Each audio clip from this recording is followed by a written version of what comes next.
So you had a chance to go spend some time up in the Northwest. I don't know if you saw T-Mobile. Maybe you did, maybe you didn't. But that's where a lot of their headquarters. But they had a big capital markets day, and that was public information. So what's going on there? Who do they T-bone and why? Yeah, so it's interesting. As you and I were in San Francisco at Dreamforce, literally the exact hours of Salesforce's analyst program on Wednesday were exactly the same time. So we weren't able to go. You and I both got invites. We were going to, talk with senior leadership there, but it didn't happen. So instead of that, I flew up to Seattle and Bellevue.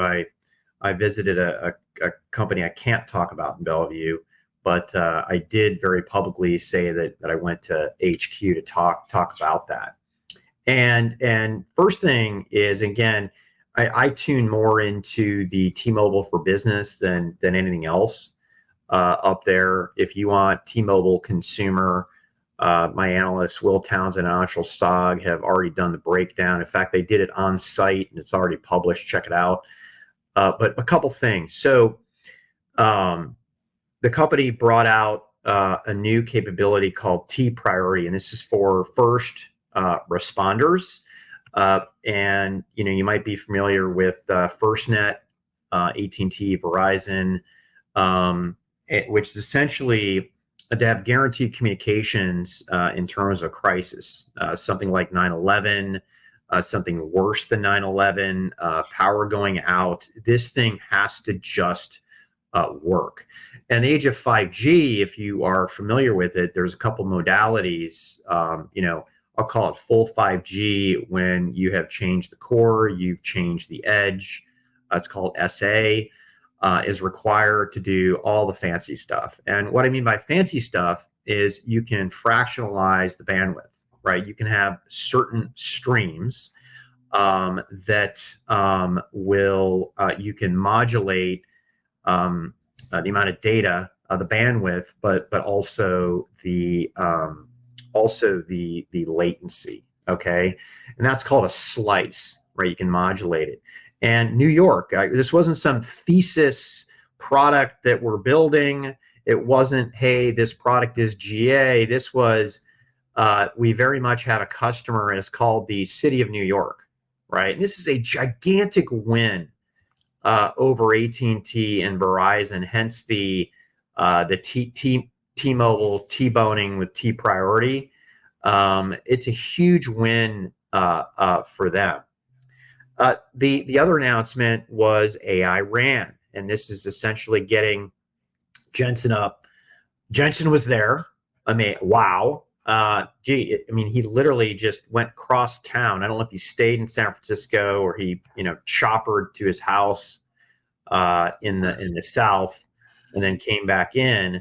But he was there to talk about, now, a lot of things you can do with AI RAN. Okay, Dan, in our work with Ericsson, we have discussed this a lot, right? Where you can, first of all, energy, you can turn off the nodes based on the type of traffic, and you're predicting the type of traffic. You can also do better beamforming, and that interacts with the chipset on the smartphone to just make everything go faster at lower power, highest performance with the lowest latency. But this was really focused on inference with applications, right? We've seen GPUs on the edge, let's say in Korea, as it relates to doing gaming, where you're not actually doing gaming on your PC. Most of that is going on inside of a cement bunker where there's small racks of GPUs. You could just imagine leasing out this inference capability on the edge, whether it be for cars, low latency stuff, right? Stuff you could do in your house. Smaller countries are doing this, but the larger ones just aren't able to do this because they didn't have the full tech. This is a really exclamation point on the benefits of T-Mobile having a superior network. Final thing that I'm going to bring up is Intent CX. So T-Mobile already has the highest rated customer service platform out there.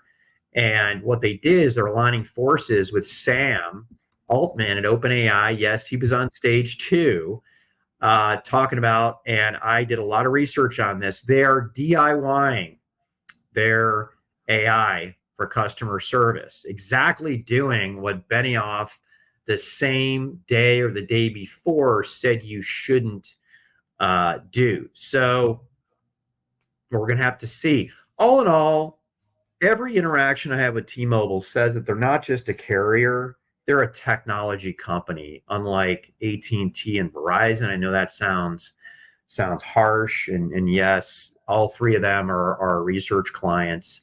But the way that they're doing this, and I even showed up on a Friday afternoon at 5, Dan, and I don't drink a lot, but my gosh, there were 100 executives at HQ drinking IPAs and wine that's free, having real conversations, and it just felt different. I walked outside, there was music going on in this beautiful campus outside of Bellevue.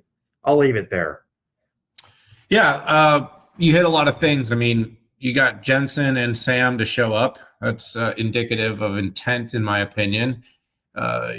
Carriers, cool AI leaders, carriers are boring, right? 5G is old news. And so that to me says a lot. I really think they continue the trend line of being uncarrier. They continue the trend line of trying to be, differentiated and unique. And I think having that type of, presentation there says a lot. I thought the interesting partnership, the OpenAI, I mean, we know customer service is going to be probably the most disrupted immediately. It's one of the most obvious immediate use cases. Nobody likes waiting on hold for long periods of time for an agent to answer the phone. Nobody liked sort of those typical pre-canned FAQ answers that you'd get from a chatbot.